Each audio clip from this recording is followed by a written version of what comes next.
What's up, guys? We're back here again. So, many of you have seen our shorts. We changed a lot of our robots, so we're just gonna do a little video. What? Just be louder. Oh. We're starting from the top. Yeah. What's up, guys? So, many of y'all have been seen lately that we changed a lot about our robot.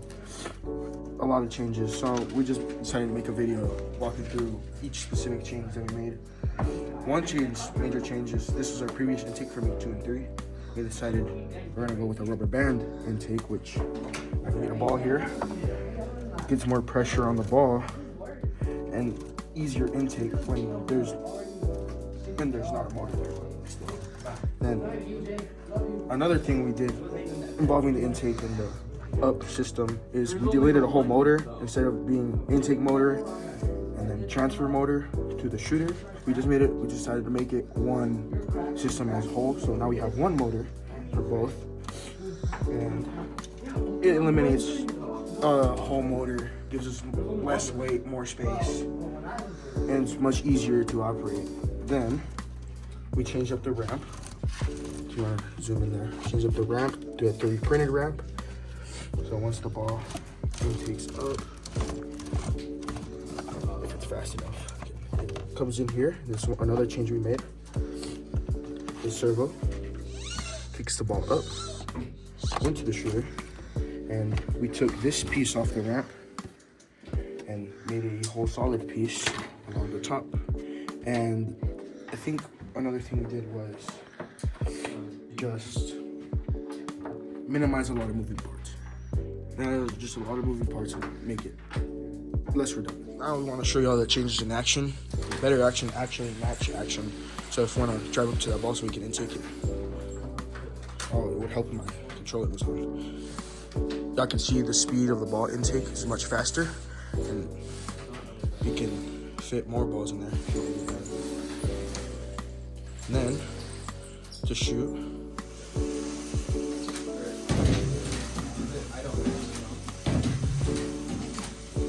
Shooting is much more efficient. That's just close if you want to do another one for 4. Ball.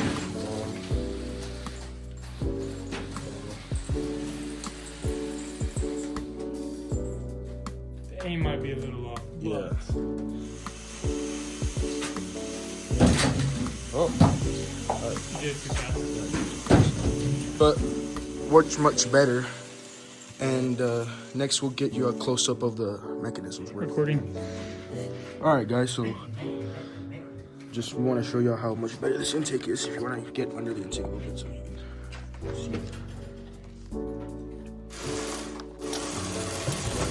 see. Scoops the ball up much faster. The whole transfer up there makes it sit on that servo really nice. And then if you want to spin it and shoot it, servo kicks it up real nice. And then the servo back here, the ball goes over this lip onto the servo, and the servo kicks up and slides it up. That action repeats until it's on the shooter. And we also added these foam kind of guide rails to help us aim a little bit. That's where we added them, yeah. And it keeps the ball in the position we want it. Hello, so right now we are just working on different components for stuff other than our robot. I'm working on updating our website at Meta Rebels. I'm adding just photos here, and then I updated our meet schedule, so go look at that. Isaac, what about you? Working on a few, like building an outline of materials that we need, or just elaboration on materials for our engineering notebook, and some specific format that I'm gonna fill out for meets, like what we learned, problems, solutions, basically what occurred during the meet, what we learned during the meet, what worked, what didn't, like how we fixed it, how we're going to fix it, changes we